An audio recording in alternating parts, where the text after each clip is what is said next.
Hello everyone, সবাইকে একটা নতুন ভিডিওতে স্বাগত। আজকে 15ই আগস্ট, সবাইকে happy independence day. Paschimbanga public service কমিশনের পক্ষ থেকে গুরুত্বপূর্ণ একটা নোটিশ পাবলিশ করা হয়েছে, আপনারা এটাকে একটু খেয়াল করুন।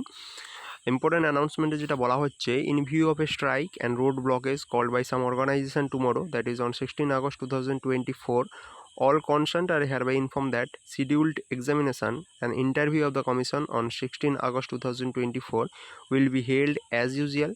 Candidates are advised to reach their respective venue and office of their public service commission well ahead of time.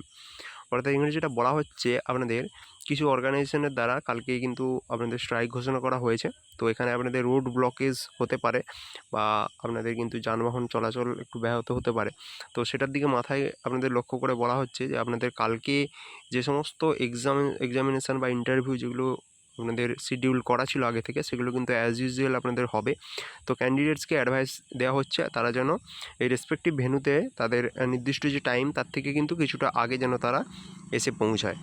তো এটা পিএসসির পক্ষ থেকে প্রকাশ করা হয়েছে।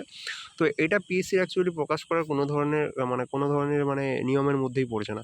কারণ কে স্ট্রাইক রাখছে কি না তার উপর নির্ভর করে কি পিএসসি তাদের মানে ডেট বা ভেন্যুকে তার কি পরিবর্তন করবে? এ ধরনের কোনো ব্যাপার না। যদি সরকার থেকে ছুটি থাকে তখন সেই ব্যাপারটা কিন্তু বিবেচনা করবে।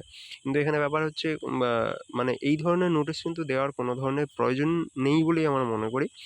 আর এটা কিন্তু প্রত্যেকটা ক্যান্ডিডেটের নিজেই কিন্তু সে আগে থেকে মানে একটা হয়ে যাবে যে তাকে একটা নির্দিষ্ট সময়ের আগে তাকে বেরাতে হবে, কারণ কালকে এই ধরনের কিছু রয়েছে। তো সেটা পিএসসি নোটিশের মাধ্যমে বলার কোনো ধরনের প্রয়োজন নেই, ঠিক আছে? এগুলো কিন্তু একটা একদম শিশুসুলভ আচরণ করছে ডব্লিউবিপিএসসি।